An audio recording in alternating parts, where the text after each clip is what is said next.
আসসালামু আলাইকুম ওয়া রাহমাতুল্লাহি ওয়া বারাকাতুহু। আমার নাম হাজী মনমিয়া, শাহবাজপুর দিঘির উত্তরপাড়, সরাইল শাহবাজপুর।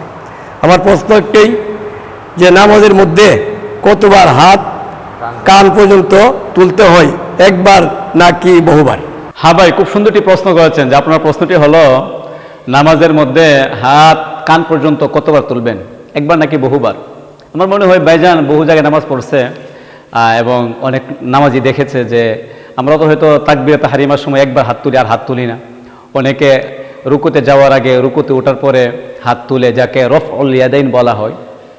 মানুষ তুলুক, তাতে আমাদের কোনো সমস্যা নেই। আপনি যেহেতু হানাফি মাযহাবের লোক, আমরাও হানাফি মাযহাবের লোক, তাই আমরা এই হাদিসটা জেনে নিই আমরা কীভাবে নামাজ পড়ব।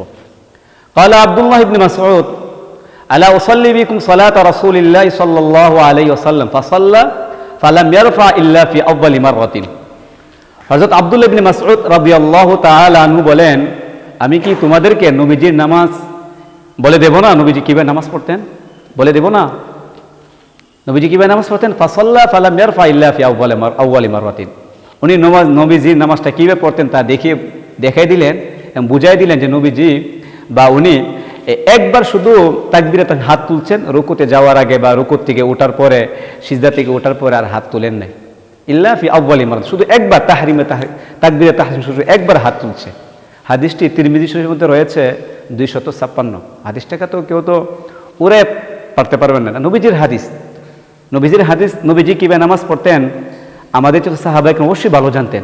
আর সাহাবী দেখাই দিয়েছেন নবীজি কীভাবে নামাজ পড়তেন। আমরা যারা হানাফি আছি আমরা সেইভাবে নামাজ পড়ি।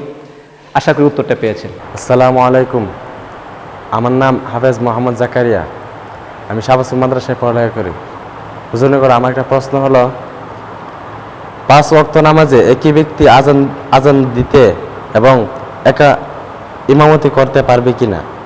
5 ওয়াক্ত নামাজে একই ব্যক্তি আজান দিতে এবং ইমামতি করতে পারবে কিনা? হ্যাঁ ভাই, খুব সুন্দরটি প্রশ্ন করেছেন।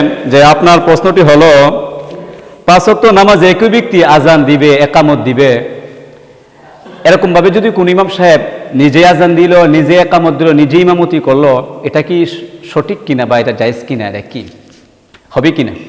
হ্যাঁ ভাই, এটা হবে, কোনো সমস্যা নেই। ইমাম সাহেব যদি নিজে আজান দেয়, একামত দিবার মতো কেউ না থাকে বা কেউ দিতে পারে না, মুসল্লি আছে ঠিক দিতে পারে না, ইমাম সাহেব একামত দিল, ইমাম সাহেব নামাজ পড়াইলো, তাতে কোনো সমস্যা নেই, দিতে পারবে, তাতে কোনো আপত্তি নেই। এই মর্মে হযরত ওমর রাদিয়াল্লাহু আনহু একটা রিওয়ায়াত আছে যে উনি বলতেন যে রাষ্ট্রীয় কাজকর্ম দায়িত্ব আমার না থাকতো তাহলে আমি নিজে আজান দিতাম, একামত দিতাম, নামাজ পড়াতাম। আশা করি ভাইজান আপনি উত্তরটি পেয়েছেন।